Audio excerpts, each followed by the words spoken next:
Hello, hello everybody. So it's we will start now. C'est le moment. Donc moi j'ai prévu de parler en français et Dimitri me traduira en anglais. So I speak French and Dimitri will translate me in English. Bienvenue donc pour ce nouveau webinaire ResiliArt. Pourquoi ResiliArt? Qu'est-ce que c'est ResiliArt? C'est un programme qui a été initié par l'UNESCO pendant la pandémie en mars 2020 ou avril 2020. Et j'ai souhaité, l'UNIMA a souhaité y répondre et m'a confié la coordination de ce projet. Et donc, nous nous sommes inscrits dans ce programme qui consiste à évaluer l'impact de la crise pour les marionnettistes. L'UNESCO, effectivement, avait un programme beaucoup plus vaste qui était sur l'ensemble des arts, mais nous sommes concentrés avec les réseaux UNIMA sur l'impact qui a touché les marionnettistes. 20 tables rondes ont été organisées cette année, des tables rondes transnationales et nationales. Je vous cite quelques pays, quelques centres nationaux qui se sont emparés de ces tables rondes. Il y a notamment la Hongrie, le Japon, l'Espagne, l'Inde, le Mexique, la Belgique, le Venezuela, le Canada, l'Italie, la Finlande, la Corée du Sud, et de nombreux autres pays ont été inclus dans les tables rondes transnationales. Je ne vais pas tous les citer. Vous pouvez également voir l'ensemble de ces tables rondes sur le site de l'UNIMA, où il y a une page qui est consacrée à ResiliArt, puisqu'elles ont toutes été filmées et archivées. Et la dernière table ronde, donc, qui a eu lieu le 20 mars, a été introduit directement par l'UNESCO, qui est notre partenaire officiel de l'UNIMA, puisque l'UNIMA est une ONG reconnue par l'UNESCO. Disons que c'est plutôt l'UNIMA qui est partenaire officiel de l'UNESCO que l'inverse, pour être tout à fait exact. Quoi qu'il en soit, ce programme était censé prendre fin, mais on a décidé de le continuer, donc au nom du nouveau comité exécutif de l'UNIMA, parce qu'on voit que la pandémie est toujours là, le Covid est toujours présent, et effectivement, on se questionne sur comment nous, l'UNIMA, pouvons continuer à accompagner nos membres, à accompagner les centres nationaux, et surtout à se questionner sur voilà, quel est le rôle de l'UNIMA et comment l'UNIMA peut faire face et apporter des réponses à une crise comme le Covid, à des futures crises qui pourraient arriver. On espère que non, mais malheureusement, il faut pouvoir s'y préparer, il faut pouvoir apprendre de cette crise pour continuer, et également aux autres types de crises, parce qu'il n'y a pas que la crise qui est liée au Covid, il y a aussi des crises, comme vous le savez, des crises écologiques, des crises politiques, etc., des crises qui amènent les personnes à fuir leur pays et à être réfugiées dans d'autres pays. Et donc, l'UNIMA essaye de tirer les conclusions et de prendre ces expériences et de se préparer, en fait, pour faire face à ce qui nous arrive. Voilà. Donc, j'ai réuni différents panélistes qui vont être introduits par notre secrétaire général, Dimitri Jagenot, qui va également modérer la table ronde. En tout cas, quoi qu'il en soit, je vous invite vraiment à vous référer au site internet pour prendre connaissance des différentes tables rondes précédentes. Dimitri, je te laisse me traduire, je te donne la place. Merci, je ne reste pas loin pour les soucis techniques.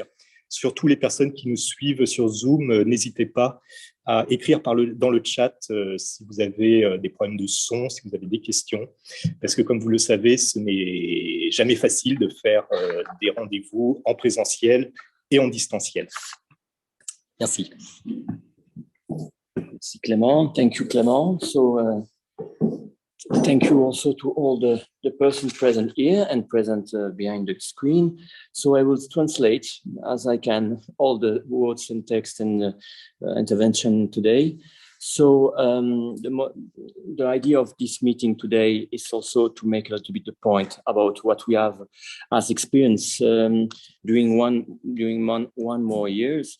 The project and the program of ResiliArt was launched initially by UNESCO, but UNIMA wanted also to propose something especially for the puppeteers and to analyze the impact the crisis, the COVID, on the puppeteers and in the puppetry around the world. So Clément Perechiaco was in charge very successfully of this project, and from also all these round tables around the world. So there was a round table of there was 20 round tables, and among these 20 tables, there was Hungary, Japan, Spain, Italy, Belgium, Finland, South Korea. So there was a lot of, and there was also transnational tables. So for all the information and all the interest in about some round tables, you can find the videos on the website of UNIMA. So that's very easy if you want to focus especially about one meeting, especially. And now we have also, after the election of the Congress and the new executive, we are in the situation to regard also the reality. So that's the COVID continue. That's not so, even if the program of UNESCO is finished. So we want to continue to propose some kind of reflection about this kind of crisis, a huge global crisis. So that's not only the pandemic and sanitary crisis, it could be also political and ecological. And that's also what we are thinking about in the new executive, to continue the work of these meetings and digital meetings with own members and to ask them their returns. So this also a kind of changing view of communication as before, and we want to continue to propose it and to develop some reflection and maybe to prepare some of crisis which can come. So in this and now, so I think we will start. That's I hope I was truthful with all the words of Clément. I am the General Secretary, the new elected last April, Dimitri Jagenot. But the most important in this meeting is not me. I'm just making the moderation, and that's also on guests. And so we have prepared with Clément a kind of program of intervention. And we would like to start with the first panelist is Salma Mosheni Ardehali from Iran. She's the new president of the Commission Cooperation. She was elected last April. She's part of this new executive of UNIMA International, and she's coming from Iran. And to introduce her, she's puppeteer and professor in the University of Tehran. So, and now she's in charge to develop policy about own relation with countries with problems and emergency. And so we try to be reactive to the situation and to give answer. And we will give the word to Salma. Hello, Salma. Hi. Hi. Hi. Hello. Hello, everyone. Hello, Clément and all. I'm really happy that I'm here in the ResiliArt meeting, and I'm supposed to talk about the situation of puppetry in Iran during the pandemic. Actually, pandemic changed everything in our lives and in arts, and actually in collective arts like theater, human theater, and puppetry. And yes, I prefer that at first talk about the current situation. Now we passed the 5th wave with coronavirus, Delta variant, there are, many people infected. We had many loss, and as the vaccination started very late, and thankfully now we are going to vaccinate all the society. And because of this, all the venues were closed, and everything actually were closed. I prefer divided. I have three categories. I divided into three parts. I would like talk about the venues and festivals and education during this time. Very short, of course. Venues were closed, and but actually we didn't have any outdoor shows as well. Outdoor shows also wasn't available. Open space performances for kids could be a solution, but there weren't, at least at public places. Yesterday, venues were opened, general venues in most of the cities of the country, but not the special venues for puppetry and for children theater. I hope that they will be open in 1 week, maybe. About the festivals, last year Tehran Mubarak Festival, as it is an international puppet festival in Iran, it was national, but it held virtually, online and offline, and we could see some shows, most of them offline, or some of them online virtually. But it was good because we had the festival, and puppeteers, puppet artists worked, and there were some audience that they could see many shows, and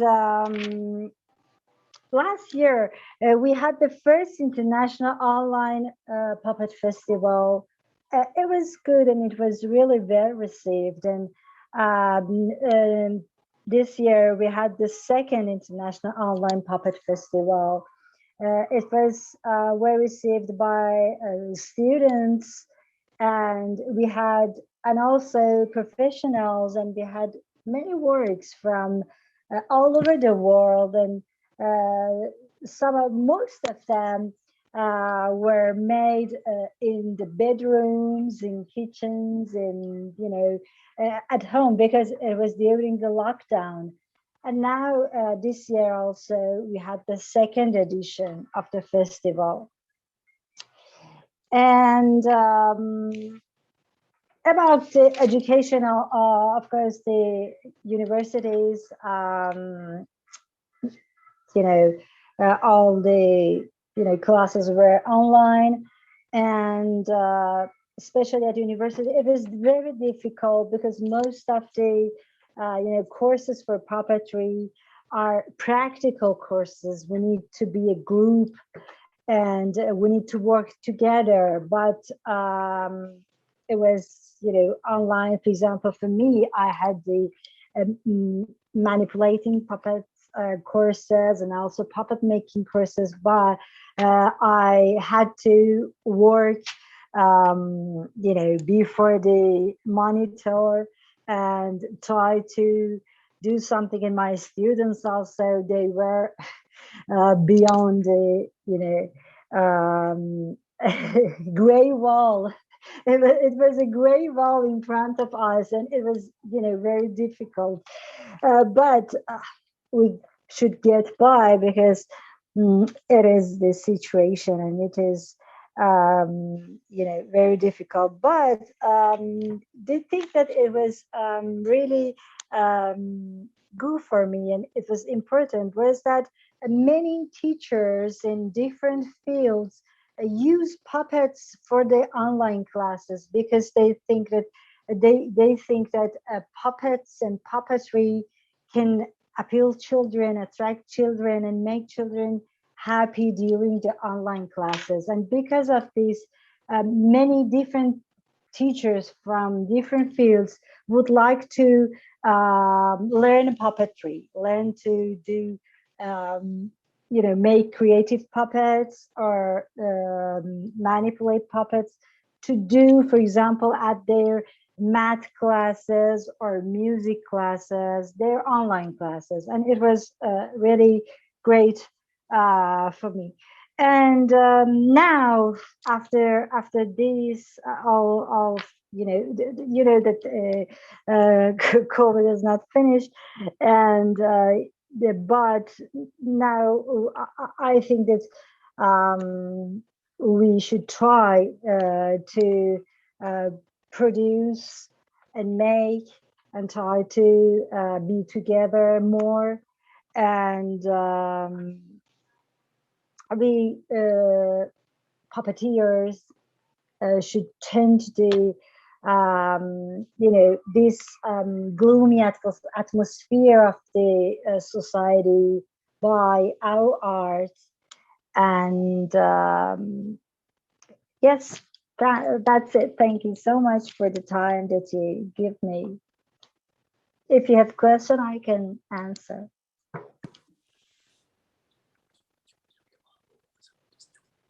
Okay, the question. The question. Oh. So, with the head is better. Yes. The question will be after. There will be. Okay. I will do. Okay, thank you. So I will translate your intervention, please. Thank you so much. I hope I will be good.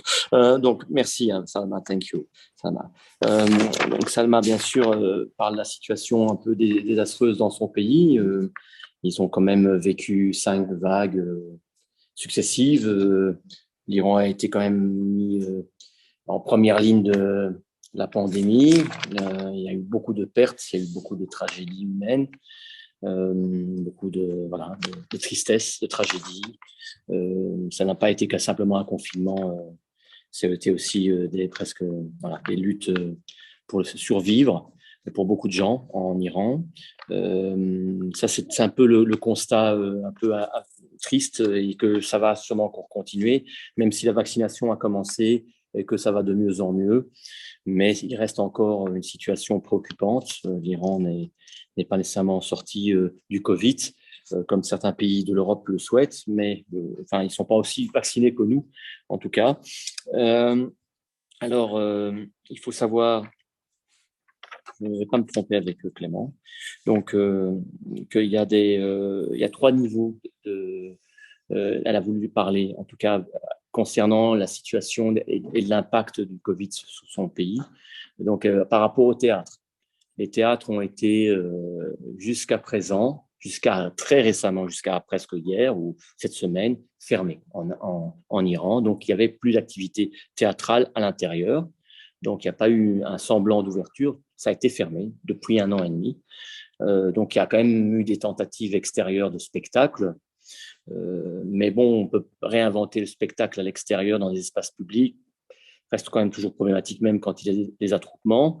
Donc, il y a quand même une forme de limitation, toujours avec des précautions. Cette semaine, donc, ces jours-ci, les théâtres ont pu réouvrir à Téhéran et dans tout le pays, mais pas encore les théâtres de marionnettes. Donc, normalement, c'est prévu pour la semaine prochaine, selon les directives de la politique sanitaire en Iran. Alors, au niveau des festivals, là, par contre, il y a eu quand même une forme d'inventivité, parce qu'ils ont lancé leur premier festival virtuel l'année passée, en pleine pandémie, et ça a relativement donné des formes assez spéciales venant du monde entier. Les marionnettistes ont joué dans leur cuisine, dans leur chambre, dans leur salle de bain, proposant des créations un peu particulières et singulières que généralement on n'aurait pas pu voir. Et donc ça, c'est un grand succès. Tous les festivals en Iran, tous les festivals nationaux de marionnettes, en tout cas, ont été faits online, donc sur le site virtuellement. Donc ça a quand même débouché à quelque chose de positif dans ce sens-là. Et le prochain festival, la deuxième édition du Festival international virtuel de Téhéran aura lieu au mois d'octobre, ici tout près, bientôt. Le troisième point, c'est l'éducation, enfin l'enseignement, l'impact sur l'enseignement. Bon, les cours, comme partout dans le monde, les cours ont été virtuels. À l'université, comme dans les écoles, ça a été encore plus difficile. Dans les écoles primaires ou pour les tout petits, puisque les écoles étaient fermées. Mais ce qu'elle a remarqué fortement, c'est qu'il y a beaucoup de professeurs dans les écoles au niveau inférieur ou primaire, maternelle ou primaire, qui ont utilisé la marionnette pour pouvoir justement attirer les enfants devant l'écran et pour essayer de développer en tout cas leur intérêt, leur attention. Et même elle, en tant que professeure d'université, tous ceux qui sont professeurs le savent, faire des cours en ligne d'1 heure, c'est très difficile. Il faut pouvoir tenir l'intérêt et la concentration. Et elle-même, Salma, en tant que professeure à l'université de Téhéran, dans le département de théâtre spécialisé en marionnettes, elle a dû aussi apprendre à jouer devant l'écran pour faire comprendre, expliquer comment construire une marionnette, comment jouer devant un écran. C'est vrai que c'est peut-être une autre manière de penser l'art de la marionnette. En tout cas, maintenant, les choses semblent s'améliorer, donc on est quand même elle a quand même de l'espoir que ça se passe et qu'elle souligne quand même notre devoir en tant que marionnettiste, puisque nous avons la chance de faire ce beau métier, c'est quand même d'essayer de casser un peu cette atmosphère désespérante et un peu déprimante pour essayer d'offrir quand même à la population quelque chose où les gens qui n'ont pas la chance de travailler leur imaginaire à travers la matière, à travers la marionnette, qu'on puisse leur donner quand même quelque chose en retour. Je pense que c'est ce que nous faisons actuellement à Charleville-Mézières. Mais voilà, c'est ce que ça a été ça. En gros, je dirais ce qu'elle nous a dit. Voilà.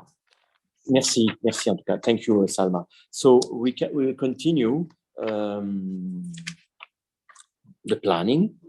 So we will invite on guest from Bulgaria, Mihail Baykov, to come and to speak. He is here in Charleville-Mézières, and he will.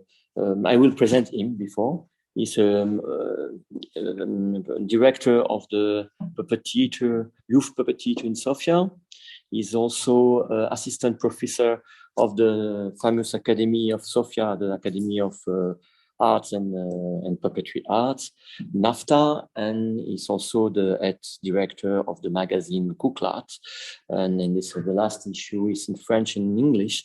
That's also the courage of the editor Mihail Baykov to produce a book about Bulgarian puppetry in the time of the COVID, in French and in English. So that's the challenge of communication. I let the place to Mihail.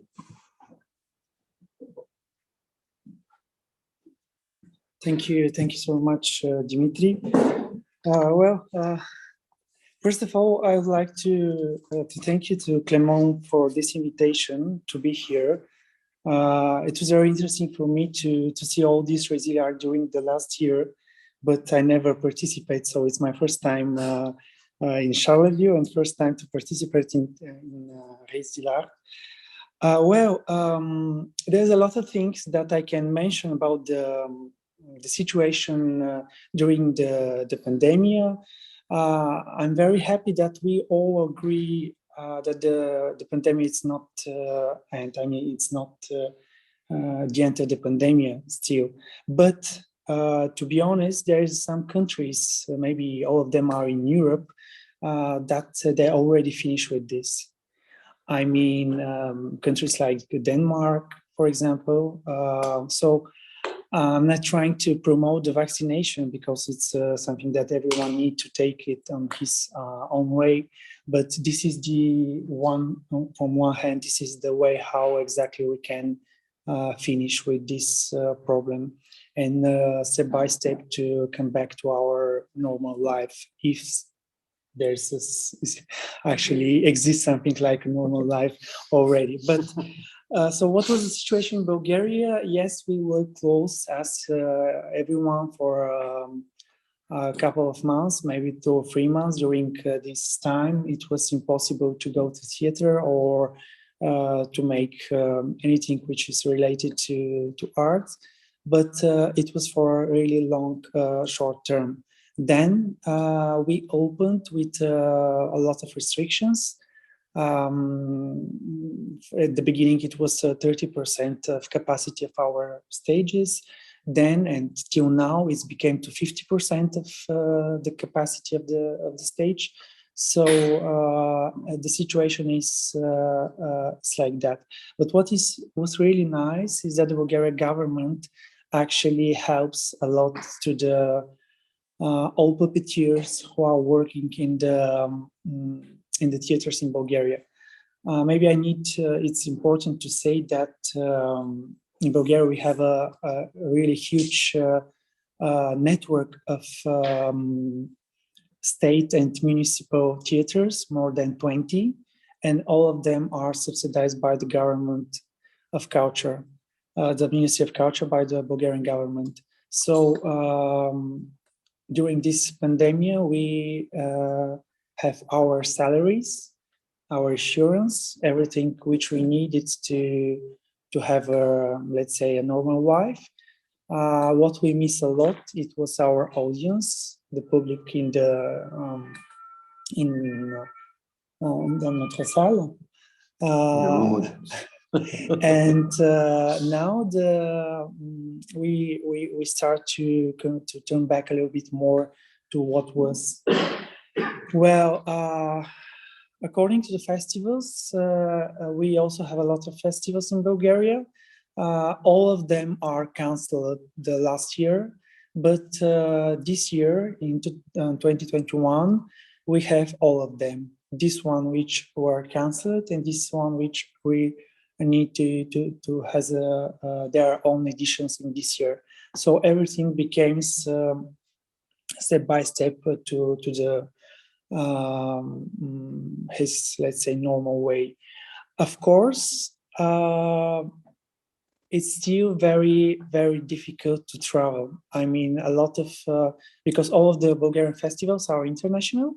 So we have invited so many people and companies from abroad, but according to this, that Bulgaria is in the red zone. Let's say that we have a very, very huge problem with the vaccinations, because most of the people are not vaccinated. They don't want to be vaccinated. So we have, let's say, like 20% of fully vaccinated in Bulgaria. So a lot of prejudice against the vaccination. So they will become actually worse in the winter. But for now, we already have 2 festivals, or 3. We'll have one, the International Festival for Puppetry for Adults, which is a unique festival in Stara Zagora in September. So let's say that everything is we do and we try to do is to keep the normal way of being puppeteers, which is not so easy. My colleagues mentioned actually KuklArt Puppet magazine. I'm trying to show you. The last edition is entirely in French and English, which actually made me a lot of problems in Bulgaria, because there is no Bulgarian part of this magazine. But why we decided to do that? At the beginning, it was the World Congress in Bali, which was also cancelled. So the idea was to present exactly what's happening in Bulgaria on the level of festivals, higher education, performances, best directors, best actors, scenographers. So in this magazine, actually, we made a lot of interviews, a lot of articles we write about one of the best Bulgarian shows. We also mentioned a couple of articles about the independent stage in Bulgaria, and about the history of Bulgarian puppet theater from the beginning till now. We know that Bulgaria is one of the founders of UNIMA in 1929, so we have a lot of history to share. It's very difficult to promote and to publish, even in print, a magazine like this one. It's cost a lot, but UNIMA Bulgaria really did a lot of efforts to do this every time, because it's an annual one. And I hope that this is one of the way how exactly we can be connected. I'm not sure who mentioned about what is the role of UNIMA International, but I truly believe that one of the biggest role of UNIMA International is to try to make possibility to connect each of us every time when you have struggles and when you have a lot of problems. Could be a pandemic, could be a war, could be something else. But this is the way exactly how we can try to stay connected, how to try to help each other. And one of our new commissions in UNIMA about the humanities actually is the real way to promote the help and to try to help all people who need us, exactly. Because it's true that in some countries, the situation is much more worse than the other ones. So I think that solidarity is one of the way which we need to promote in UNIMA International and in each of our national centers. And UNIMA Bulgaria tries to do exactly this. But I will stop here because Dimitri va traduire tout ça. Donc, j'espère que... Oui, j'ai bien noté. Très bien, très bien. Tu peux rester là si tu veux. Hein. Okay. Moi, je traduis, puis je peux rester encore là. Donc, bien sûr, Mihail remercie fortement l'invitation de Clément, c'est vrai, parce que c'est une chance aussi d'être là et de pouvoir parler. Et bien sûr, et de parler aussi de la Bulgarie. Bon, la situation en Bulgarie, elle a été assez désastreuse comme beaucoup de pays. Au tout début, tous les théâtres ont été fermés, puis assez relativement, ils ont réouvert.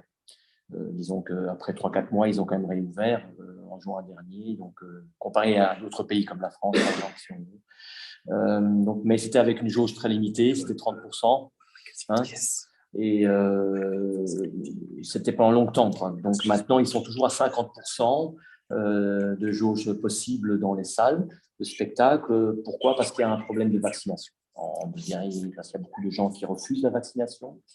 Il y a tout un discours anti-vaccination. Donc, il faut savoir qu'il n'y a que 20% de la population qui est vaccinée, ce qui est très faible et qui malheureusement va peut-être donner des mauvaises conséquences pour le futur et surtout pour l'hiver. On le verra, on n'espère pas, mais si ça arrive, on saura pourquoi. En tout cas, la chose la plus importante à savoir, c'est que le gouvernement bulgare a toujours soutenu les artistes dans la crise. Donc, ils ont toujours été payés, ils ont toujours été soutenus, ils ont pu même, selon certaines conditions, reprendre le travail si c'était possible. Tout était payé, ils ont été soutenus. Il faut savoir que la Bulgarie a quand même un héritage communiste qui fait que c'est un pays qui a un maillage très fort au niveau des théâtres. Hein. Ils ont plus de 20 théâtres nationaux, municipaux. avec des structures qui feraient pâlir bon nombre de centres culturels dans les pays de l'Ouest. C'est mon côté, ça il n'a pas dit, ça, il ne se le permettrait pas, mais voilà, ce sont des très grands professionnels. Ils ont bien sûr une école professionnelle assez réputée aussi, l'Académie de Sofia, dans le monde entier au regard de leur formation marionnettique. Hein. Donc ça, c'est un peu important à dire, donc que les marionnettistes ont toujours continué à pouvoir travailler. Mais évidemment, les festivals l'année passée ont tous été un peu annulés. Cette année-ci, ils ont repris à partir du mois de l'été, avec toujours des conditions un peu strictes. Et ils ont même fait un festival qui s'est terminé hier ou avant-hier à Sofia. Et il y a le prochain festival à la fin du mois à Starazagor, qui est le seul festival international pour adultes, de la marionnette pour adultes. C'est à Starazagor, hein, au milieu du pays, qui va avoir lieu. Donc, mais le problème qui se pose pour tous ces festivals qui ont été relancés, c'est que la Bulgarie reste en zone rouge. Et donc, c'est très difficile pour les marionnettistes internationaux d'aller là-bas, tout en sachant qu'il y a des risques et que la population n'est pas trop vaccinée. Ce qui fait que, voilà, ils doivent se mettre en quarantaine quand ils doivent revenir du pays. C'est un peu problématique pour les spectacles internationaux, mais ils ont aussi développé des spectacles online, des festivals online et des programmations, bien sûr, digitales dans les festivals et dans les théâtres durant la pandémie. Ça, ils ont aussi suivi le mouvement.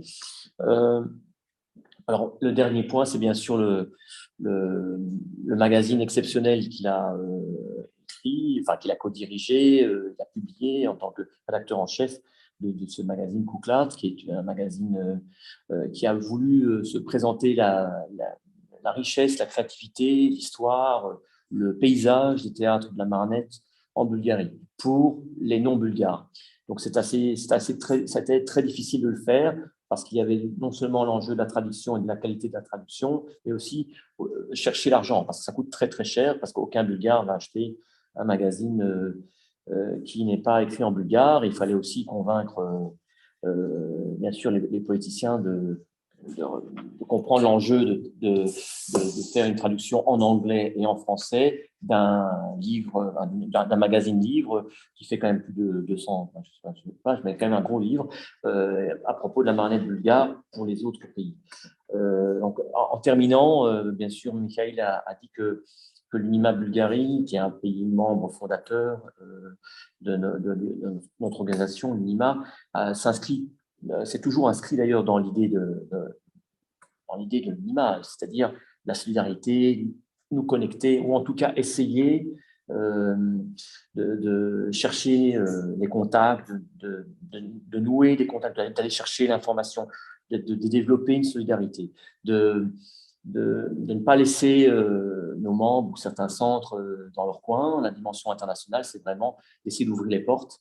Et l'UNIMA-Bulgarie essaye, à travers ce magazine et à travers, bien sûr, ces projets, festivals ou ces spectacles aussi, de s'ouvrir le plus possible à ces enjeux d'humanité, de solidarité, de coopération. D'ailleurs, le nouvel exécutif a choisi délibérément de créer une nouvelle commission qui s'appelle Humanitas. Et nous allons bientôt avoir la présidente de cette commission qui va parler aujourd'hui. Voilà, donc je vais m'arrêter là parce que je crois que j'ai été à peu près dans exhaustif. Je te remercie, Michael. Merci. Thank you. Alors maintenant, and now, the third part. So, Rémi Lambert, je pense. On avait décidé que c'était l'expérience de Rémi Lambert, ça, hein? C'est ça. Exactement. Donc, je vais présenter Rémi Lambert. Donc, c'est un marionnette français. Il a le théâtre. Il était le directeur artistique du Théâtre Désaccordé. Son théâtre a pris de plein fouet le Covid. Il est dans un petit village au sud de la France. Et durant la période du Covid, il a reformulé presque son projet artistique autrement, en se posant la question des réfugiés et de la solidarité, faisant de son village dans le sud de la France un lieu d'ouverture, d'accueil, d'asile ou de création ouvert à d'autres, à des migrants, à des réfugiés. Donc, il va en parler mieux que moi, parce que je l'ai concerné. et il va venir à côté de moi, si c'est possible. I will say in English now, c'est ça? Oui. For the internet. So that now it's the third intervenant. It's Rémi Lambert, the French puppeteer, artistic director of the Théâtre Désaccordé, member of a group of puppeteers from the south of France, PACA, they say in French. He was totally impacted by the COVID, so the activity was totally scratched. He tried to give an answer in this situation, and his answer was to create solidarity and to open arms and develop by his association, Puppet Theatre Association, to welcome refugees. And he will speak about his beautiful experience that he managed still now. Thank you. Rémi Lambert, merci beaucoup. Merci beaucoup Clément aussi pour de nous permettre de témoigner de ce que nous avons mis en place au sein du Théâtre Désaccordé. Alors je vais rectifier tout de suite ta présentation. En fait, nous avons effectivement changé la ligne artistique ou la manière de l'exercer de la compagnie, mais le but initial, c'était pas de nous adresser forcément à des populations en déplacement ou en migration. C'était plutôt de considérer que comme l'espace public nous était interdit, puisqu'il y avait l'état d'urgence sanitaire, comme le service public de la culture en France, c'est-à-dire les théâtres, les festivals, ne pouvaient pas s'exercer, eh bien, on a considéré que si nous recevions des aides publiques par rapport à cette crise et que nous ne jouions plus, il fallait inventer quelque chose. Et en fait, on s'est rendu compte qu'il y avait un vieux désir chez nous qui sommeillait, qui était qu'on avait envie de s'adresser aux citoyens, au public, sans forcément passer par des théâtres et des festivals. Et que là, historiquement, l'occasion nous était donnée de proposer un autre pacte. Alors, on a mis en place ce qu'on a appelé les herbes folles. On a aussi pensé permaculture. On a pensé comment, en fait, une équipe artistique s'adresserait directement à son territoire parce que, visiblement, ce territoire serait devenu un désert. Et puis, on s'est dit, mais là, on ne tourne pas, parce qu'on était quand même à des saisons avec 100 représentations, on n'était jamais à l'atelier, on était dispersés. Et là, tout d'un coup, l'histoire nous propose de nous concentrer sur le territoire. Et donc, du coup, on a proposé non pas de nous adresser à un public, mais de nous adresser à nos adhérents, donc les gens qui veulent soutenir la compagnie. Et au début, à la fin du premier confinement, on était 5 adhérents. Parce que les compagnies ne sont pas des associations comme les autres, ce sont des entreprises déguisées en associations. Et là, on a voulu vraiment injecter de la vie dans ce projet associatif. Parce que quand même, l'association, c'est une des grandes conquêtes de la République et de la citoyenneté et de la démocratie. Alors, on a changé complètement le logiciel. On a proposé des spectacles en rémunérant des équipes qui avaient été annulées, des équipes à Marseille, des équipes compagnons de route, des équipes, mais on tenait à les rémunérer comme si nous étions un théâtre. Et par contre, nous n'avions pas un contrat de billetterie, parce que la billetterie, ça renvoie à un client, ça renvoie à une prestation de service, etc. Non, nous, on leur proposait une adhésion et on leur proposait un panier culturel chaque semaine pendant une période de 3-4 semaines. Et en fait, ça a changé complètement la notion d'adhérer à la compagnie. Donc, on est passé dès le premier été 2020 à 120 adhérents. Et là, il y a plein de choses qui se sont passées sur le territoire, qui ont fait écho, dont un foyer d'accueil de migrants dublinaires. Donc, en fait, ce sont des migrants qui ont dubliné, entre guillemets, hein, en Allemagne, en Irlande, en Italie, en Grèce, etc., qui arrivent sur le territoire français et il y a un hôtel Formule 1 qui est transformé en foyer par une association qui s'appelle l'association Adoma. Et là, en fait, on s'est rendu compte que la notion d'adhérent n'est pas soumise à la notion de nationalité. La notion d'adhérent, elle est universelle. Donc, si nous faisons adhérer des personnes du foyer, elles ne peuvent pas être inquiétées par la police. Juridiquement, c'est impossible. C'est-à-dire que nous sommes en droit de leur dire que vous êtes en abus de pouvoir. Nous sommes en droit de dire, là, vous êtes dans le cadre d'une activité associative de droit privé et donc vous n'avez pas le droit d'inquiéter ces gens. Et donc, en fait, petit à petit, au fur et à mesure de cette expérience, l'espace public a été beaucoup plus protecteur que l'espace privé, a été beaucoup plus protecteur que l'espace public. Et ça a été un gros renversement. Et on s'est rendu compte que c'est un état d'exception. Donc, ça fait 2 ans que ça dure, hein, nos herbes folles.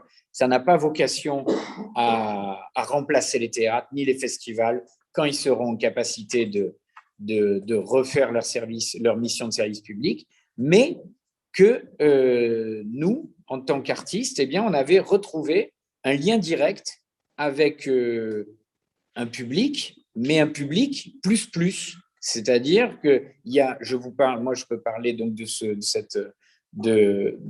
ce foyer qui nous a fait connaître donc plein de gens de nationalités différentes et qui nous a donné des ressources, mais je peux aussi vous parler par exemple, d'artisans qui ont commencé à nous proposer de participer à des constructions de décors alors on ne savait même pas qu'ils existaient, ils étaient à 50 mètres de nous. Et c'est-à-dire qu'on n'allait plus à la friche de la Belle de Mai à Marseille pour négocier avec les pouvoirs publics une semaine d'atelier pour des grands formats, des panoteuses et ceci, ils étaient à côté.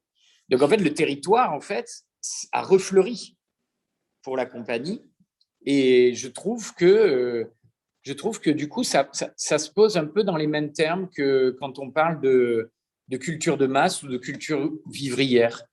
C'est-à-dire que si actuellement les compagnies comme la nôtre n'a pas les équipes pour faire à la fois détourner et d'animer son territoire. Je veux dire, c'est beaucoup. On dédouble le travail, on dédouble beaucoup de choses. Mais par contre, si jamais ça pouvait perdurer quand les tournées vont reprendre, etc., on saura que notre degré de résilience sera enrichi par un territoire très local, très proche, et que c'est un décloisonnement très heureux. Voilà. Et alors, le dernier exemple que je peux vous donner, parce que ça m'a permis de connaître Fatima et Kaveh, c'est que plusieurs personnes à la friche de la Belle de Mai nous avaient alerté de leur présence. Et puis Greta de la compagnie Archetal nous a aussi alertés, etc. Et en fait, on s'est tous retrouvés à dire quoi faire. Et le fait que nous, on avait ce lien avec le Prada, eh bien, bénévolement, un interprète d'Ari, Mustapha, qui ne travaille pas du tout dans le théâtre, etc., ben, il a dégagé une journée, puis on est allé rencontrer Fatima et Kaveh, et voilà. Et bon, de fil en aiguille, ils sont là, et je suis très, très, très heureux qu'ils soient là. Mais voilà, en fait, je pense que les herbes folles, c'est vraiment une invitation à essaimer partout, même là où le service public de la culture n'avait pas prévu qu'on pouvait essaimer. Et ça, je trouve que c'est une belle invitation à la résilience. En tout cas, nous, ça nous a rendus plus forts et plus heureux. Voilà.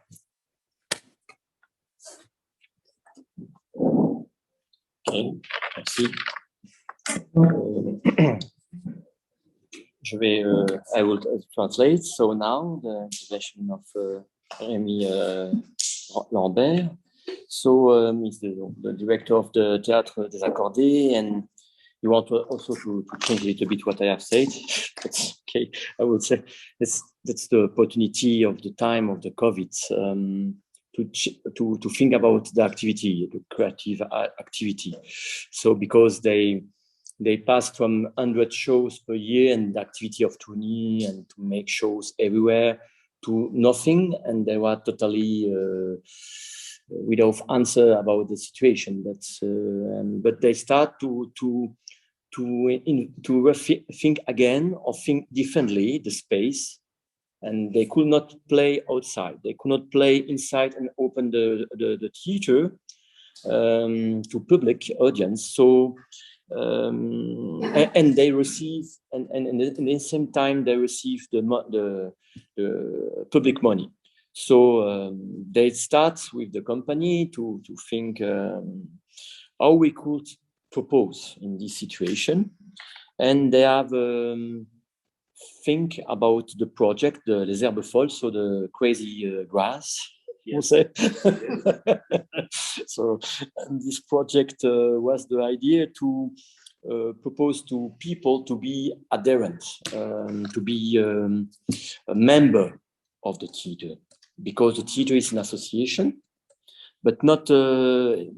In fact, it's not an association, but it's also an association. It could be an enterprise, but in the goal of association, as he said. And that's a kind of big gain, victory in the history of the Republic, French Republic. It's true. The liberté d'association is a kind of, the freedom of association is a huge freedom. So it starts in this vision that we have a public audience. We could not play, so we can. The only freedom that we have is to continue the freedom of association. So we would propose to the people to be members of an association. So they start very few, 5. So that's this kind of changing view about how you can imagine your work, artistic work. So that they start with 5 people and they propose cultural box. So that for 2-3 weeks, members could have shows or activities or workshops. They can do cultural things in the place of the association. It's like that. So that was the idea, and that was in the beginning of the COVID, of the confinement, and very quickly in the summer, at the time of the second wave, there was 120 people. So they passed very quickly to a huge number of adherents, members of the association. And among these members, there was this center of refugees close to their company. And they was also members. They wanted to be members of the association to propose activities to these people. So he used the words Dubliné. So for people not knowing what is Dubliné, I will explain you because it's typical maybe French protocol. So Dubliné is in Europe. They have a decision. There was a council or something in Dublin in 1922, and in this council they have decided that the migrants coming in one country, the first country where the migrant came, that will be the country for the candidacy of these migrants. So he has to stay in this country. And in the case of this association, this refugee association, members of the Théâtre Désaccordé association, they were I lose my. I will come back.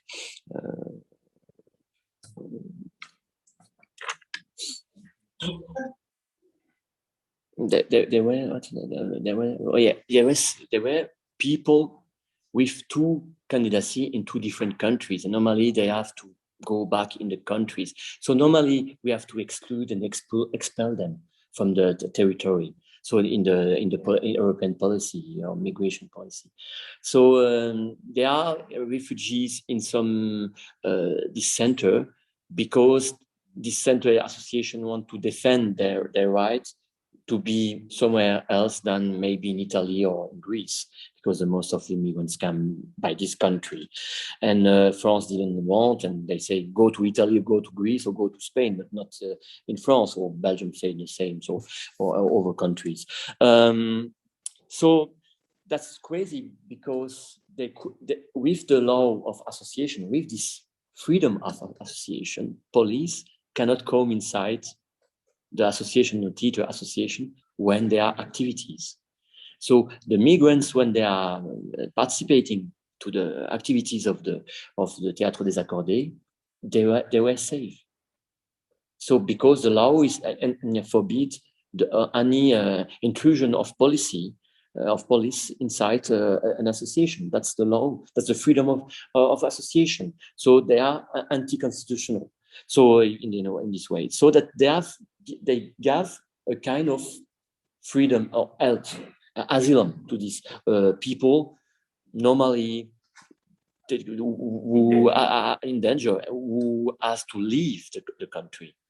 So so that they win a kind of new public with also this vision of thinking audience, because it's not anymore audience, it's members. So they have a kind of audience plus, you say, public plus. So because it's not only members, but it's also the impact of the territory of this member. They have contacts everywhere in the same place, and they have discovered craftsman people very close to their theater. And normally, in the case of creation, they have to go to La Friche de Belmay in Marseille to ask how to make this scenography. But now they have members, and they have a kind of intuitive proposal or generous proposal of members to say, I can do your scenography, your decor. So they have win in the good way, because they have overcome all the COVID situation by a huge strength of resilience. He say that they have find a kind of answer in this situation for the refugees and for also the cultural production, because by the law of association they have developed this possibility. And we have also the next, or maybe not the next, but the other intervenants today, they will be speak, and it's also by this association of refugees, members of the association of Rémi Lambert, that we have these Afghan puppeteers with us, and we succeeded to help them so to leave Afghanistan. So now I think it's okay. It's a good. That's not my speech; it's your speech. So that's I'm just making like what I can with my small English abilities. But it's okay. Mais c'est le plus important, c'est l'essentiel, hein, c'est ça que tu veux, c'est l'essentiel, c'est ça que voilà, c'est important. Alors, dans les notes, je me perds parce qu'il parle beaucoup et je prends des notes. Alors, c'est Kaveh, eh ben, c'est fantastique. Eh ben, alors, ça fait la transition. Merci Clément. So, we will now invite Kaveh and Fatima Ayreek, two Afghan puppeteers, and also Marges Mash. Is it correct to come and to speak? Marges Mash will translate in all language. So that's we disappear. Thank you.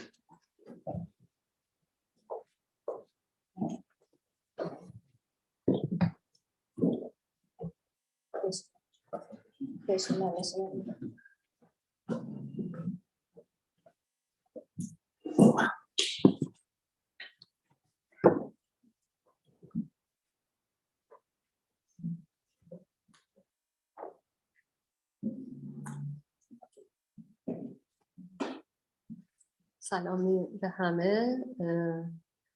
تشکر میکنم از یونیما و همه دستاندرکاران این برنامه که ما رو دعوت کردن به این جشنواره تئاتر عروسکی. Bonjour à tous, merci à l'UNIMA et toutes les personnes qui ont collaboré pour qu'on puisse participer à ce festival. Hello to everyone and thanks to UNIMA and all the collaborations for us to be here at the festival. امروز قرار است که ما رو شما دعوت کردیم که در مورد وضعیت فعلی که در افغانستان جریان داره ما صحبت کنیم. Nous sommes invités aujourd'hui pour parler de la situation actuelle en Afghanistan. We are invited today to speak about the current situation in Afghanistan. از اونجایی که خودتان شاید در جریان باشین که احتمالاً هستین، طالبان دقیقاً به خشونت علیه زنان شهرت دارن. Comme vous êtes déjà au courant, les talibans sont très connus pour être violents contre les femmes. As you know, Taliban are so violent against women. مشکل اصلی طالبان روزهای اول فقط میگفتن که ما زنان اگه حجاب فقط داشته باشن ما هیچ مشکل نداریم و هر کار میتونن انجام بدن و تو جامعه میتونن حضور داشته باشن. Au départ, ils ont dit que si les femmes portent le foulard, il n'y aura pas de problème, elles peuvent être présentes dans la société, elles peuvent travailler. At the beginning, they said that if women wear their scarves, they can be present at the society and do what they have to do. روزای اول همین شکلی قول دادن، وعده دادن، گفتن که ما هیچ مشکلی با حضور زنان نداریم. ولی الان که تسلط کامل پیدا کردن به کابل، به افغانستان و الان زیر حرفشون زدن و گفتن که ما زنها اصلا دیگه حق ندارن برن به دانشگاه تحصیل داشته باشن از صنف ششم به بعد و نه جایگاهی دارن توی دولت، نه هیچ فعالیتی میتونن انجام بدن، کاملا بشینن خونه و هیچ کاری انجام ندن. از صنف ششم یعنی از چه سنی؟ از سن 12 سال. Et maintenant qu'ils ont le pouvoir, ils vont demander que les femmes au-dessus de 14 ans n'ont pas le droit de faire leurs études, n'ont pas le droit de quitter la maison et n'ont pas les droits dans la société. And now that they have the power, they have asked women over 14 to stay at home and not to do their studies and be present at the society. ولی خب این دقیقاً همان بیارزش کردن جان و ذهن و هر آن چیزی که مربوط به زن هست می شود و این رنج رو اصلا نمیتونن بپذیرن. هیچ زنی نمیخواد که فقط حجاب داشته باشم و بشینم خانه و هیچ کاری انجام ندم. این قابل قبول نیست برای هیچ کس. Et ce n'est pas acceptable pour les femmes, pour aucune femme, d'avoir le foulard et rester à la maison et ne rien faire, parce que ça, c'est très clairement enlever les valeurs de l'âme et de l'existence d'une personne. Of course, no woman wants to stay at home and doing nothing and wearing a scarf, and this is obviously taking away the value of the soul and the existence of a person. در این 20 سال گذشته زنان خیلی دستاورد زیادی به دست آوردن. حق تحصیل داشتن، حق داشتن که در سیاست شریک باشن. ما وزیر زن داشتیم، ما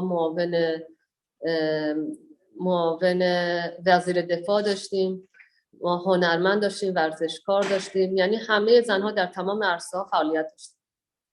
Dans les 20 dernières années, les femmes ont été très présentes et avaient des responsabilités importantes dans la société. Il y avait des ministères, il y avait des ministres femmes, il y avait des femmes vraiment avec les pouvoirs politiques pendant les 20 dernières années. In the past 20 years, women were very present at the society and they had very powerful posts like in the ministry and the Ministry of Defense even. تصاویر زنان در تمام سطح شهر بود.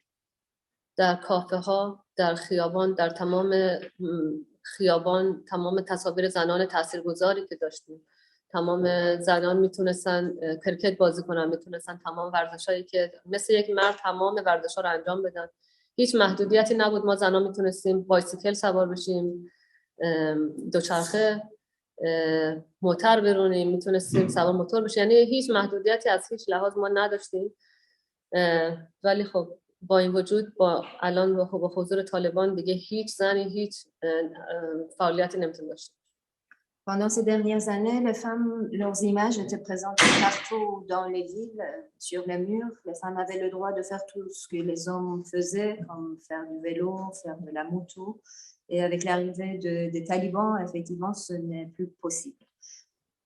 In the past 20 years, women had the right to do whatever men did. Their pictures were everywhere in towns, on the walls. They could ride bicycles, they could ride motorcycles, but now they can't anymore with Taliban. از همون روز اولی که طالبان وارد شهر شدن شروع کردن تصاویر تمام زنها رو از روی سطح شهر پاک کردن. تمام تصاویرشون رو پاره کردن. یعنی هر جایی که امیدی واسه زندگی بود، وقتی که میدیدی که تصویر زنی وجود داره تو احساس امنیت میکردی. الان دیگه هیچ جایی وجود نداره، هیچ تصویری از زن وجود نداره و تمام صفحات رو گرفتن با آیه های قرآنی پر. La première chose qu'ils ont faite quand ils ont pris la ville, c'était de déchirer ces images, d'enlever les images des femmes. Si ces images donnaient du courage, si ça donnait l'impression de la vie, maintenant rien de ça existe. Et la ville est couverte, ces images sont remplacées par le Coran. If these images were, the first thing they did was to remove these images, and if these images gave the impression of liveliness, now all of them are away, and in fact there's just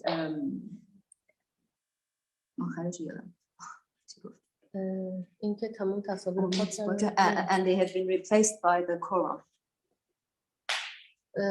این گروه تروریستی فکر میکنن که اگه ما زنا رو حذف بکنن مشکل اصلی حل میشه و این همه مشکل اقتصادی، مشکل بیسوادی، قحطی، همه مشکلات فقط با حذف ما زنا حل میشه. Ils pensent que tous les problèmes seront réglés par la suppression des femmes, que ce soit économique ou la famine ou peu importe quoi. Si on supprime des femmes, ces problèmes seront réglés. They think that all problems will be solved if they just ray out women from the society. Everything, economical or other issues, will just be swapped away. ولی خوشحالم که تمام زنا، حداقل زنایی که کنشگر هستن و به فکر جامعه‌ای که به فکر الان خودشان هستن، حاضرن که برن تظاهرات کنن و مقابل این طالبان بایستن و حقشون رو بگیرن. Je suis contente que les femmes qui ne pensent pas à elles-mêmes en ce moment, qui sont prêtes qui sont des activistes, font des manifestations et se mettent face contre ces talibans. And I am so happy that women who do not think of themselves are now ready to go and fight against activist women who go and fight against Taliban. من دختری هستم که در دوره‌ای که زندگی کردم که طالبی وجود نداشت. من حق تحصیل داشتم، رفتم دانشگاه، روانشناسی خوندم تو دانشگاه کابل و به تئاتر علاقه‌مند شدم و تئاتر کار می‌کردم. J'étais une fille de l'époque où il n'y avait pas de talibans, où j'avais le droit de faire mes études. Je suis allée au lycée, je suis allée à la faculté, j'ai étudié la psychologie et j'ai connu le théâtre à l'université et j'ai travaillé. I, as a girl, had the right to do my studies at the high school. At the university, I did psychology, and then I went, and then I was interested by theater, and I worked. من و همسرم تصمیم گرفتیم گروه تئاتر میم رو تشکیل بدیم که دختران و پسران زیادی تو گروه ما تونستن تئاتر یاد بگیرن و ما تئاترهای زیادی رو در تمام سطح تمام شهرهای افغانستان داشتیم و اجرا می‌کردیم و کنشگر بودیم در مقابل اتفاقات روزی که تو جامعهمون اتفاق می‌افتاد، ما میتونستیم که تئاتر اجرا کنیم و حداقل یه آگاهی سازی بکنیم. Mon mari et moi, nous avons créé la compagnie MIME. Et dans cette compagnie, notre but, c'était de donner l'opportunité à tout le monde, les femmes incluses, de travailler et aussi de réagir par rapport à ce qui se passait dans la société. My husband and I created the MIME company, giving the possibility to everyone, women as well, to work. And our goal was to react about whatever that happened in the society. تو این چند ساله هیچ وقت ما احساس امنیت نمی‌کردیم، یعنی حتی با اینکه تئاترای زیادی رو اجرا می‌کردیم ولی از طرف دولت هیچ وقت حمایت نمی‌شدیم. Nous n'avons jamais été soutenus pendant ces années par l'État. We were never supported by the government during these years. متاسفانه ما در این سالها هنرمندان زیادی را از دست دادیم و یکی از بازیگرای تئاتر خودمان هم تو یکی از همین حملات انتحاری کشته شد. Malheureusement, nous avons perdu des membres de l'équipe. Il y a eu l'un de nos comédiens qui a été tué lors d'un attentat suicide. Unfortunately, there was one of our actors who died in a suicide attempt. طیبه موسوی یکی از بااستعدادترین و خلاق‌ترین بازیگر تئاتری بود که ما تو گروهمون داشتیم و متاسفانه دیگه تو جمع ما نیست. Théâtre Moussavi était l'une des les comédiennes les plus talentueuses dans notre équipe qui n'est plus là, qui n'est plus parmi nous. Théâtre Moussavi was one of the most talented actresses in our company who is no longer with us. این چهره واقعی طالبان هست و دشمن هنر و هنرمند و زن. Ça c'est la vraie image de Taliban, le vrai ennemi de l'art, l'artiste et la femme. This is the real image of Taliban, the real enemy of women, art and artists.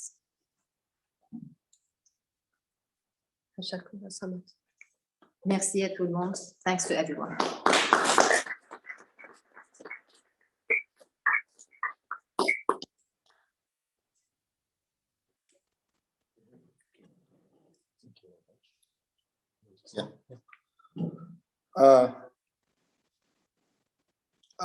از اینکه اینجا هستم خیلی خوشحالم. Je suis très content d'être ici. I'm so happy to be here. و میخوام تشکر کنم از کسایی که باعث شدن ما اینجا باشیم. از گیلدا شاپردی، انیس و موسم در مقصد که کمک کردن که ما از افغانستان خارج بشیم. J'aimerais remercier tous ceux qui ont aidé qu'on soit là, qu'on quitte l'Afghanistan. Gilda Chaverdi, Agnès et Moussem qui nous ont permis de venir. I would like to thank all the people who participated in our presence here now. Gilda Chaverdi, Agnès and Moussem. و تشکر از جشنواره شارلویل که ما دعوت کردن به شهر زیباشون. Et merci au Festival de Charleville de nous avoir invités à cette belle ville. And thanks to Charleville Festival for having invited us to this beautiful town. شاید شما چیزی از طالبان فقط شنیده باشید.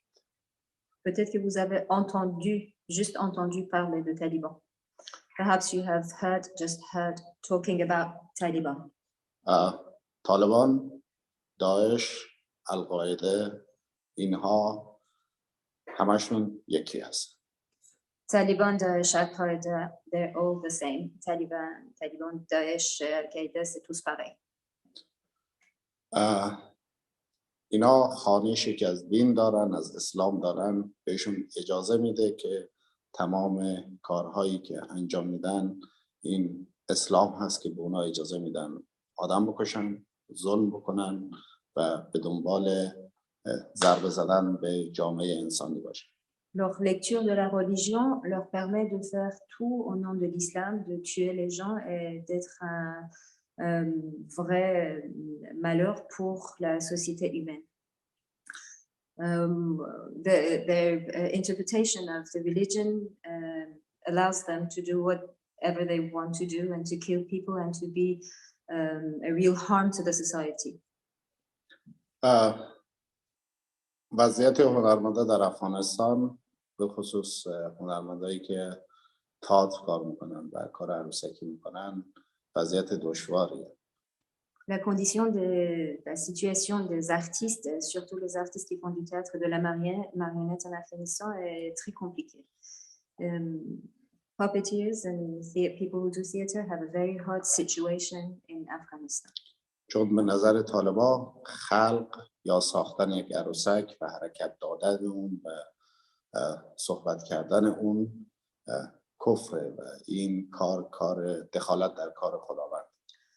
Parce que pour les talibans, créer les marionnettes, les manipuler et parler à leur place, c'est de la blasphème et ça va contre la création de Dieu.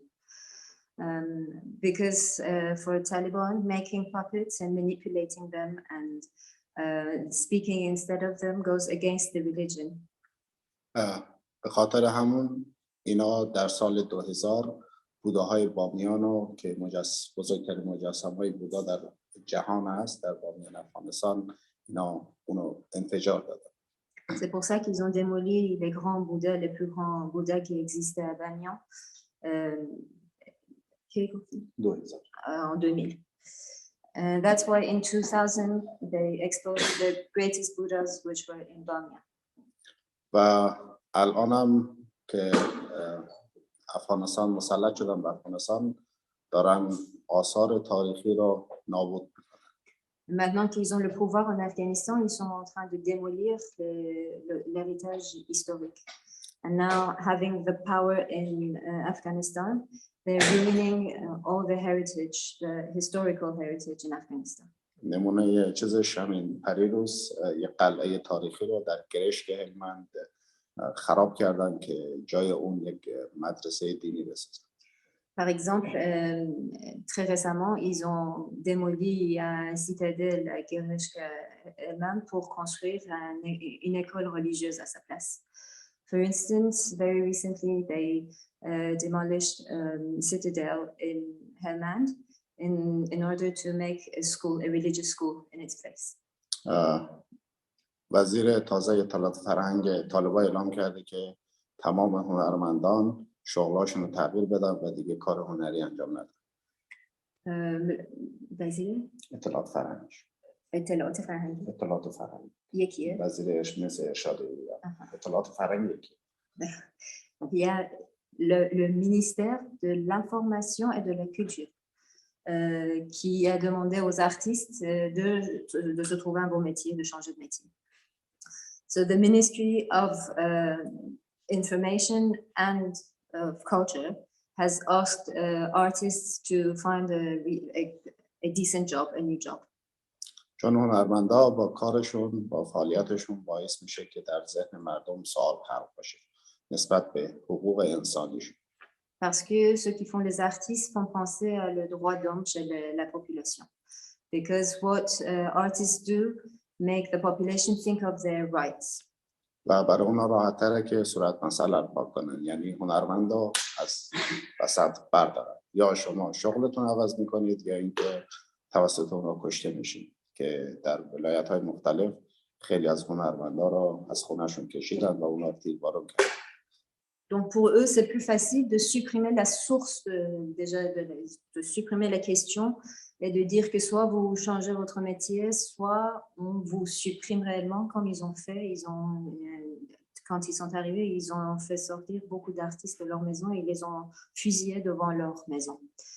For them, it is easier to swap away the existence of artists. Either they can change their jobs or they will be shot as they were. Many of them were shot in the recent months right in front of their houses. مسئله اصلی اینه که شما باید بدونید که طالبان در افغانستان از طریق جنگ پیروز نشدن. C'est nécessaire de savoir que Taliban n'a pas gagné le pouvoir en Afghanistan en faisant la guerre. It is important to know that Taliban didn't win the power in Afghanistan with a war. آمریکا و جامعه جهانی افغانستان رو تحویل طالبان دادن، تحویل گروه تروریستی. Les États-Unis et la société internationale, la société mondiale a mis dans les mains de talibans Afghanistan. The international society and the United States put Afghanistan directly in the hands of Taliban. به دولت افغانستان، به نیروهای نظامی افغانستان دستور داده شده بود که علیه طالبان نجنگید و ولایت‌ها رو، شهرها رو و در آخر کابل رو تحویل طالبان بدید بدون هیچ جنگ. L'armée et les puissances afghans avaient reçu l'ordre de ne pas se battre contre les talibans et de céder. The powers and the army in Afghanistan had received the order not to fight against Taliban and to give the power to them. و الان طالبان در مناطقی که هزارها زندگی میکنن شروع کردن به پاکسازی قومی، شروع کردن به نسل کشی. Et maintenant, Taliban ont commencé une génocide dans la région où habitent les Hazaras. And now Taliban has started a genocide in the regions where Hazara people live. اونا را از جایی که زندگی میکنن بهشون فرصت دادن که یا کوچ میکنید یا کشته میشید. Ils ont dit que soit vous quittez chez vous, soit on va vous tuer. They told them to leave their houses and to go to another place or they would be killed. و اینو آمریکا و جامعه جهانی میدونه و بارها سفارت آمریکا در کابل اعلام کرد که هزارها دارن نسل کشی میشن. Et ça c'est quelque chose que tout le monde, l'ambassade des États-Unis inclus, tout le monde le sait, et que même cette ambassade a annoncé plusieurs fois à Kaboul qu'il y a le génocide contre les Hazaras.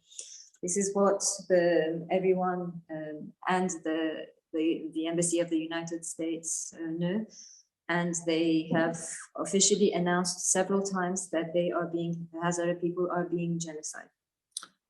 جامعه جهانی در 20 سال گذشته به هزارها در افغانستان هیچ کمکی نکردن، هیچ حمایتی نکردن. La société mondiale n'a rien fait pendant les dernières années pour soutenir les Hazaras. The world society did not do anything in the past years to support the Hazara people. هزارها اولین گروهی بودن که بعد از 2001 سلاحاشون رو زمین گذاشتن و شروع کردن به ساختن مدرسه، دانشگاه با هزینه شخصی خودشون. Hazara people were the first ones to put down their guns and to make schools in 2001. As soon as they could, they started to build schools. Le peuple Hazara était le premier peuple d'abandonner les armes et de commencer à reconstruire et construire des écoles après 2001. اونا ورزشکار تربیت کردن، هنرمند تربیت کردن، دانشمند تربیت کردن و در قبالش دولت افغانستان که جامعه جهانی حامی اون بود که پشتونها در رأس بودن، اونا رو هیچ موقع ندیدن و نامشون رو از کتاب‌ها، از جایی که افتخار آفریدن حذف کرد. پشتونها در رأس چی بود؟ در رأس دولت. حامد کرزی اشراف کرد. Ils avaient donc les Hazara people avaient beaucoup de savants, avaient beaucoup d'artistes, avaient beaucoup d'intellectuels, et que l'État qui était dans les mains des Pashtuns n'a jamais été pour eux. Ils n'ont rien fait pour eux.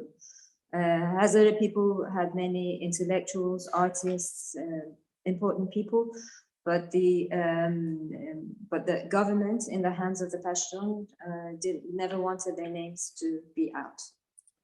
نمونه مثالش خودم هستم که با اینکه نتونستم در دوران مهاجرت دانشگاه برم درس بخونم، وقتی برگشتم به افغانستان شروع کردم به صورت تجربی کار هنر، تئاتر و سینما رو یاد گرفتم و شروع کردم فیلم ساختم، تئاتر کار کردم و خیلی ها رو در افغانستان آموزش دادم. مهاجرت به ایران چون نمیدونم در تلفنی توضیح بدم. Alors, je serai obligée d'expliquer parce qu'il dit quelque chose, parce qu'avant, Kaveh habitait en tant que migrant en Iran. Et en Iran, les migrants afghans, maintenant ça a changé, mais ils n'avaient pas le droit d'étudier, ils n'avaient pas le droit jusqu'à la fin du lycée, mais après ils n'avaient pas le droit d'aller à la faculté en tant que minorité, en tant que migrant. Et quand il était en Iran, il n'a pas eu le droit de faire ses études. Et en rentrant en Afghanistan, il a appris à faire des arts, à faire tout ce qu'il sait faire maintenant, vraiment en travaillant pratiquement.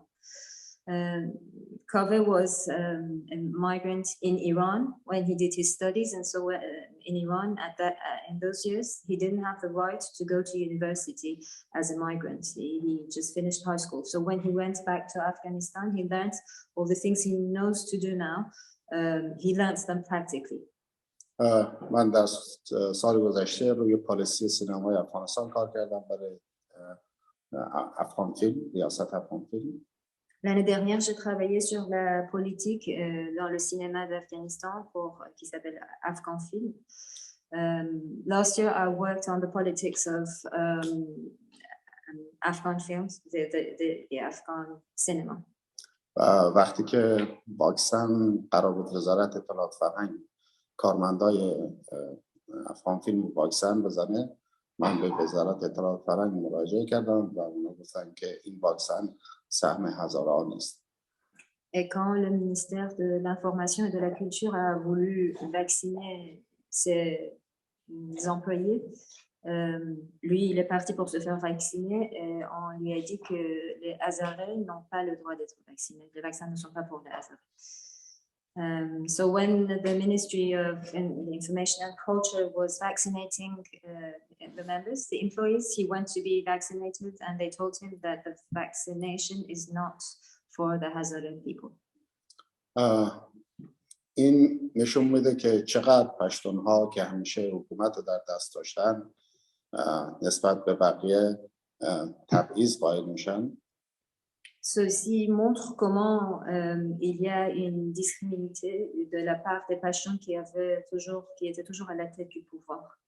This shows that how Pashtun people who had the power, who were always at the head of the power, were into discrimination against other ones. حامد کرزای و اشرف غنی جامعه جهانی رو فریب داد و پولهایی که برای کمک به افغانستان از مالیات شما گرفته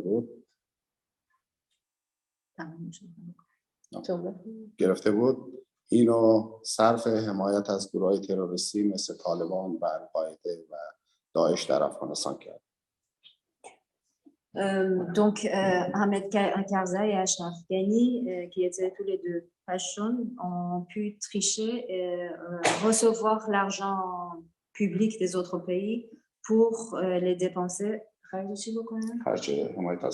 pour soutenir les talibans, Daesh et Al-Qaïda. که شما نتیجهش الان می‌بینید که اونا رشد کردن در افغانستان و این باعث میشه که تمام گروه‌های افراطگرایی در دنیا یک انرژی بگیرن که میتونن اون اهداف شومشون بهشون برسه و So Ashraf Ghani and Hamid Karzai got the money, the international money, to use it to support Daesh, Taliban and Al-Qaeda. الان طالبان با تحویل دادن افغانستان به طالبان تمام گروه‌های تروریستی در دنیا انرژی گرفتن. Mettre Afghanistan dans les mains de talibans a vraiment encouragé tous les groupes terroristiques partout dans le monde. Putting Afghanistan in the hands of Taliban has encouraged all terrorist groups all around the world. اگر الان جامعه جهانی مردم کشورهای دیگه دولت‌هاشون رو باید مجبور بکنن که همین الان جلوی طالبان رو بگیرن، اونا رو محدود بکنن تا به ثروت بیشتر، به قدرت بیشتر نرسن. La société mondiale doit demander aux peuples de différents pays d'arrêter les talibans, de ne pas leur laisser prendre plus de pouvoir. The world society has to ask the population, different populations of the countries to fight against Taliban and not leave them have the power. اگر این اتفاق نیفته به زودی ما شاهد 11 سپتامبر در کشورهای دیگه خواهیم بود. Si cela n'arrive pas, bientôt on va avoir un deuxième 11 septembre dans un autre pays dans le monde. If we don't do this, very soon we will have another September 11 somewhere else in the world. چون طالبان 10,000 نیروی جنگی دارن که اونا دنبال حکومتداری، دنبال یک کشور داشتن نیستن. Parce que les talibans ont des dizaines de milliers de forces qui ne sont vraiment pas à la recherche de diriger un pays. Because Taliban has more than 10,000 of forces who are not looking for directing a country. اونا عاشق کشتن و شهید شدن هستن. Ils sont amoureux de tuer, d'être tués et d'être martyrs. They love to kill, to be killed, and to be a martyr.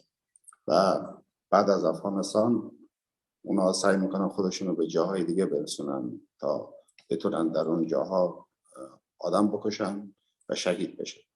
Et ils ont l'intention de s'exporter après l'Afghanistan à ailleurs pour pouvoir tuer ceux qu'ils veulent, pour pouvoir être martyrs eux-mêmes. And they try to export themselves after Afghanistan into other countries to kill other ones and to be martyrs. و در آخر میخوام بگم که من و فاطمه تشنه یاد گرفتن هستیم و دوست داریم که کار تئاتر عروسکی بیشتر یاد بگیریم، سبک‌های مختلف تئاتر عروسکی رو، تا بتونیم از این طریق قصه زنان و نسل جدید افغانستان رو برای دنیا نشون بدیم. Et à la fin, j'aimerais bien dire que Fatima et moi, nous aimons tous les deux apprendre beaucoup plus sur la marionnette, les différentes façons de faire de la marionnette pour avoir la possibilité de raconter l'histoire de la nouvelle génération et des femmes en Afghanistan. And at the end, I would like to mention that Fatima and me, we would both like to learn different types of puppetry in order to be able to tell the story of the young new generation and women in Afghanistan. چون دنیای هنر زندگی منو تغییر داد، من میتونستم یک آدم افراطگرا بشم در افغانستان. Parce que le monde de l'art a changé ma vie. J'aurais pu être un extrémiste aujourd'hui. Because art really changed my life, I could have been an extremist today. و هنر به من نشون داد که تلاش بکنم برای دنیای انسانی تر. Et l'art m'a montré de faire des efforts pour avoir un monde plus humain. And the arts encouraged me to try to make the world a more human place. و نمیخوام با مهاجرت به کشور و فقط اینکه امنیت داشته باشم تموم بشه. میخوایم تئاتر رو ادامه بدیم و اثر خلق بکنیم و برای دنیای انسانی تر، برای تمام دنیا سهم داشته باشیم در این دنیای انسانی. Et nous ne voulons pas que notre immigration soit juste une sécurité pour nous. Nous voulons pouvoir continuer pour pouvoir créer et essayer d'avoir un impact sur un monde plus humain. And we would like to be able to continue and not only to be in security in the new country through migration, and to be able to help create a better world. و از کسایی که میتونن به هنرمندایی که در افغانستان ماندن کمک کنن خواهش میکنید با ما تماس بگیرن. ما میتونیم اونا به شما معرفی بکنیم که یک جوری اونا نجات پیدا کنن. تنها موندن اونا، سیف بودن اونا کافی نیست، چون هنرمند وقتی نتونه اثری خلق بکنه مرده است. Donc si parmi vous il y a des uns qui pensent qu'ils peuvent aider vraiment ceux qui restent dans le pays pour qu'ils sortent et qu'ils puissent continuer à travailler, c'est important parce que c'est pas juste une question de sécurité, parce que même s'ils restent dans le pays et qu'ils trouvent un moyen de vivre dans la sécurité, ça ne suffit pas à partir du moment qu'un artiste ne peut pas travailler, ne peut pas créer.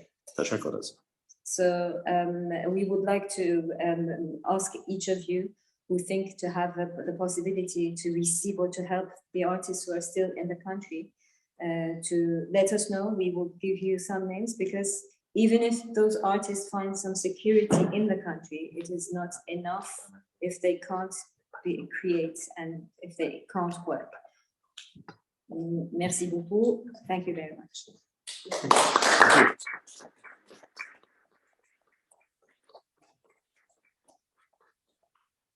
Thank you.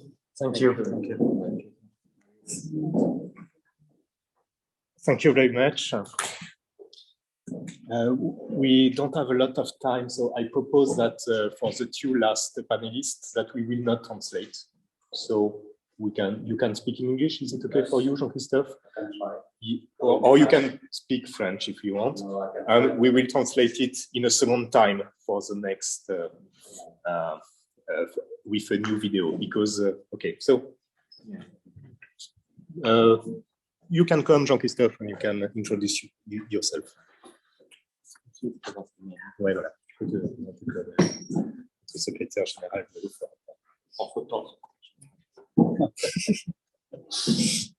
So, hello everybody. So I am Jean-Christophe Kaveh. I'm a puppeteer, co-director of a puppet company. I'm performing here in Charleville also.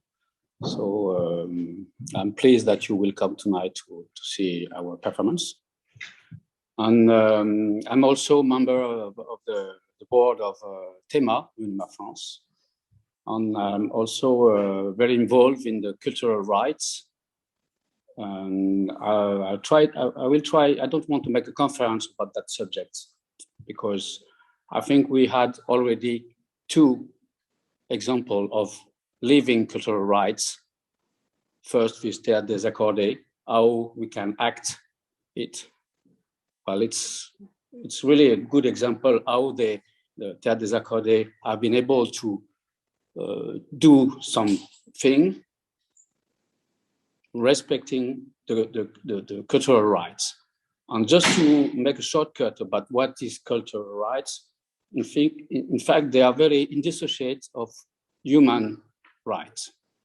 And it starts with the Déclaration Universelle des Droits de l'Homme, the Universal Human Rights Declaration, 88, and it's already written. And the culture also, why we decide in our organization to work on that subject, on that topic, it's because, like Rémi said, that there is one moment, government on the public policy, they didn't care about it. So we are artists as citizens, and we decide to continue. Chatting also at the same time. So we decide also our organization of living theater and arts to do something for that. So it started now quite a long time ago, and we are working on it. And there is a lot of resources, and I sent to Clément and also some, because you asked me to join some commission in UNIMA, some resources also in English, so about that, and also I think it's quite interesting. And well, it was quite a good example that how artists and more an artist, citizen of that world, can act respecting that cultural rights. That was really a good example. And the second example for your witnesses, it was very touching, and I'm very pleased to be here to welcome you. Also member of our puppeteers society or family. And it's the reverse. You can see that the cultural rights are completely put in the trash, and it's because it's really linked to human rights.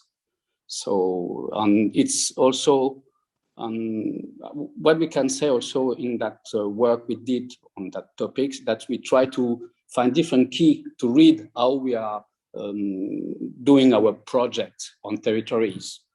As an artist first, you work with your mates, because you have some friends who are artists in your team, in your crew, but also with the audience. But we stop to talk audience, and Rémi said that They are not anymore audience public, but they are members or they are people. So that's very important, the difference. So it means that we as artists, we are working with the words, and because the semantic have been stolen by the government. So we have to reappropriate our words, our own words, because it's a weapon. In fact, we don't have any other weapon than words, art, against for example, the Taliban, but other countries, they have also that kind of things. So let's work and let's be let's be armed with that kind of what we know to do. So I think I don't know if I understood you. You asked if some well, what can I say? Also, it's about solidarity. It's very important. So if you ever, I think, as personally as a company, well, I invite you in our place. If you, I don't know, in November we make a kind of event. It's based on we work with school on the topic that year will be diversity and parity between men and women. So we can talk later about it, how we can organize, but well, that's some concrete things. And if you want to have more information, or we can talk later about that special topic of cultural rights, but I think now the time is very short, so I'll let Kato speak after me. Thank you. Yeah, thank you. Thank you, Jean-Christophe. So, Qatar, if you want to come and to speak about your commission and maybe also about Hungary, if you want. But I think the commission is more. Two sentences. I think it's more important. Yes, two sentences. Two sentences. Because we have 2 minutes. Okay, one sentence. No. You can speak what you want. You can say what you want. Long, okay, yes, yeah. It's long. No. I don't want to describe how complicating was COVID because it's in everywhere. I just would like to underline 2 things. What was first is thanks to ResiliArt, because we also started to organize a meeting in Hungary with the Hungarian artists, with the Hungarian theaters, with the institutional, plus the freelancers, artists as well, to have a communication. What is going on, how they are trying to solve this problem out, what they can see as a solution or the positive result. And also we had 3 meetings about it, but I will not describe. I will let you know if you ask me later. But what it was very interesting, because we don't have such a nice government, so we have really a lot of complicating of the support during the COVID. Most of the institutional theater get, but not all the support, so they cannot get all the fees and all the insurance and so on. And the freelancers, artists, they didn't get nothing at all during this more than 1.5 years. So it was really a very difficult situation. And I am very proud that one of the very strong organizations who take care about the freelancer artists are opened a fundraising possibility, and they really gather a huge amount of money, and they can support a really very concrete amount of people. Plus, the puppetry community also opened a fund for the puppeteers who had a difficult situation, and we could support more than 6 families during this whole period. So we could give monthly payment to the really in the very hard situations, but not everyone. And I just have to underline this because we are in not such a difficult situation as Afghanistan, but we starting to have something in Europe what is very not healthy and not open and not democratical. And I just would like to underline that even in the society who is suffering in this situation, starting to build some kind of contra action of this movement. So there are something what we already tested and we can offer to you, and something what we already tested and we can offer that you please don't do it because it's very against to your way or to your thinking. And I am jumping to the Commission, the Humanitas Commission. Yesterday night, I was talking about what is our aim and how we are trying to help and how we can see not just only the difficulties in Afghanistan, but also we were talking about that we are trying to, first of all, it is very large. And I agree with Christophe, Jean-Baptiste, that it is Christophe, not Jean-Baptiste, there is another person. I am in a contact with this person in Zoom and via online that I am completely, I don't have touchable persons around me, just names. That it is something what is very important, but it is too elastic. And you would like to help and you would like to take care of a lot of things, but in the same time, you cannot see where is the border of this problematic field.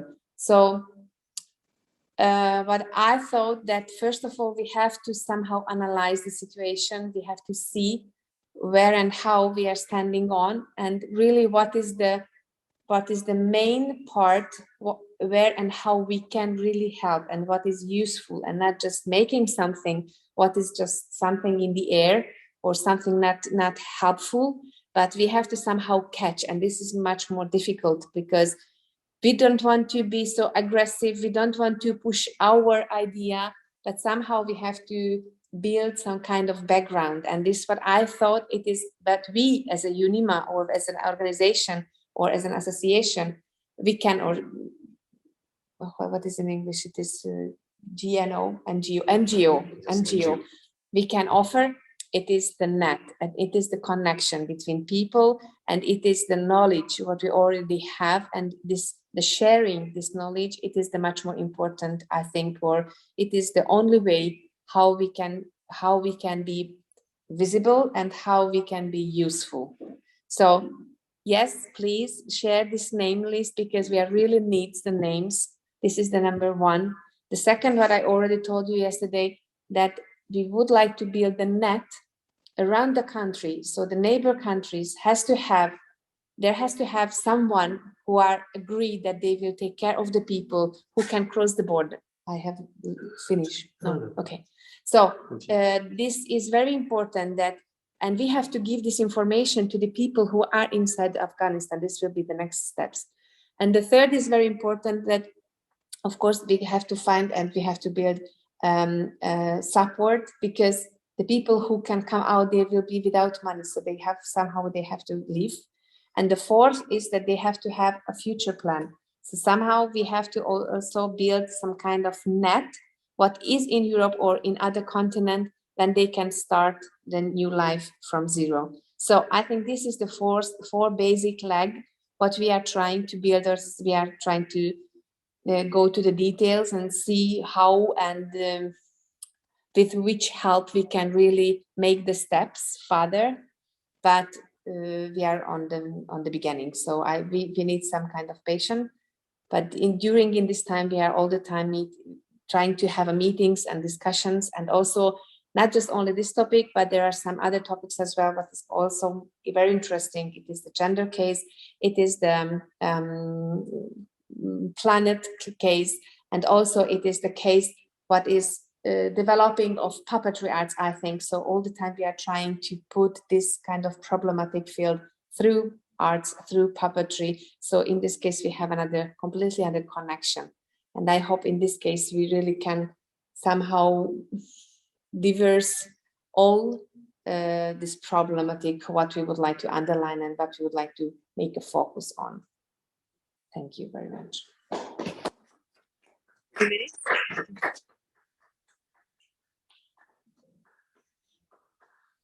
Thank you very much for everybody. It was very interesting. this ResiliArt. I think we have to continue this kind of program, of course, because. Yeah. So thank you very much. It's time to conclude because we have people who arrive for the next meeting. Thank you to be there on Zoom. All was recording, so it will be possible to see this meeting after and to see it again and again. Thank you.